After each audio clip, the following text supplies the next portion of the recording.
और 2000 साल पहले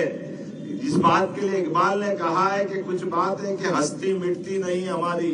ये यूनान,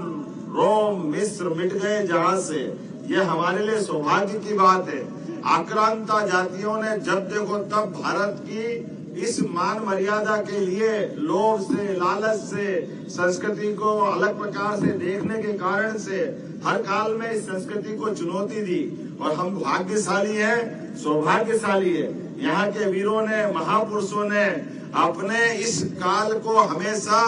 भारत की आन बान शान को लगा करके दुनिया के सामने उस तथ्य को स्थापित किया, जिसके कारण से इस बात के लिए कहा गया कि इस संस्कृति का कभी अंत नहीं हो सकता है। ये सदैव सनातन संस्कृति अपनी धारा की, गंगा की धारा के तरह ऐसे उज्जवल धवल नीला की तरह बहती रहेगी। विक्रमादित्य का वो काल, शक की वो उस समय की बिल्कुल आतताइयों की भी सीमाओं को पार करने वाली एक अपराधी जाति ने पूरे देश को, पूरे दुनिया को आतंकित किया। हमारे लिए सौभाग्य की बात है, विक्रमादित्य ने अपने तलवार के बलबूते पर न केवल पूरे देश को सुशासन में बदला, बल्कि देश से आगे जाकर भी शासन की व्यवस्थाओं के बलबूते पर समूची मानवता को धन्य करते हुए सुशासन के सारे तंत्र को पुनर्स्थापित किया। और एक नहीं, सभी गुणों से युक्त होकर के शासक का कैसा दायित्व हो सकता है,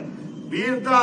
धीरता, गंभीरता, दानशीलता, कौन सा वो मानसिक गुण है जिसके कारण से मानवता गौरवान्वित नहीं होती है। हमें इस बात की भी प्रसन्नता है, हमारे यहाँ संवत प्रवर्तन में भी विक्रम संवत की प्रारंभ करने की जो हमारी परंपरा, उसको भी विक्रमादित्य ने गौरवान्वित किया कि शासन के पास अपने संवत चालू करने के लिए इतना धन होना चाहिए कि वो अपनी पूरी प्रजा से, किसी के ऊपर भी कोई कर्जा हो तो शासन के द्वारा उसका अपना उस काल में भी अपना सारा कर्ज मुक्त करे और सुशासन की पुनर्स्थापना करे। ऐसे एक नहीं, अनेकानेक गुणों से युक्त होकर के शासन के उस काल को याद अगर अपन करते हैं तो वह भगवान राम के राम राज्य काल को याद दिलाता है। और ये सुखद संयोग है, यशस्वी प्रधानमंत्री ने हमारे महानाट्य के लिए भी शुभकामना भेजी है। मैं आपके माध्यम से अभिनंदन कराना चाहूंगा, जोरदार अभिनंदन करें माननीय प्रधानमंत्री श्रीमान नरेंद्र मोदी जी का,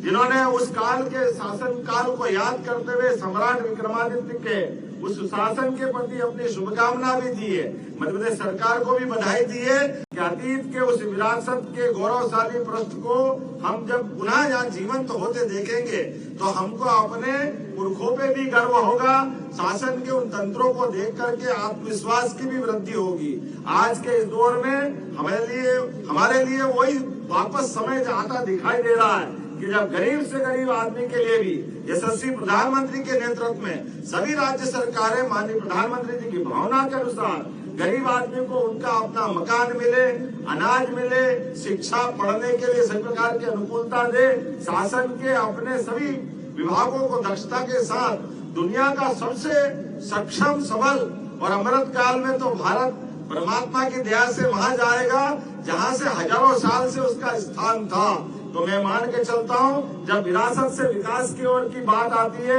यशस्वी प्रधानमंत्री की उस भावना के आधार पर, तो हमको आनंद आएगा। अब ये नाटक जब चलता दिखेगा तो हमारे उस काल में वीरों के माध्यम से यहाँ खड़कती हुई तलवारें, दौड़ते हुए घोड़े और घुमड़ते उमड़ते शत्रुओं से निकलते, लड़ते भिड़ते, लेकिन अपनी भारत माता के उस ब्रह्म ध्वज को थामे योद्धाओं का पराक्रम जब यहाँ दिखाई देगा तो ऐसा लगेगा कि हमारा लाल किले का, दिल्ली का ये वातावरण धन्य हुआ है। एक बार फिर मेरी अपनी ओर से विक्रमादित्य के उस काल की इस महानाट्य की प्रस्तुति के माध्यम से कल्चर मिनिस्ट्री, दीनदयाल शोध संस्थान, दिल्ली सरकार और आप सबका मैं आभार मानता हूँ, क्योंकि ये ऐसे नायक ये राज्यों की सीमा से नहीं बांधे जा सकते। ये अतीत के वो गौरवशाली पृष्ठ है जिसको सबके सब मिलकर के आनंद से उस झूमते हुए वातावरण को देखेंगे तो लगेगा कि हाँ, हमारे अपने वीर जननी इस भारत माता की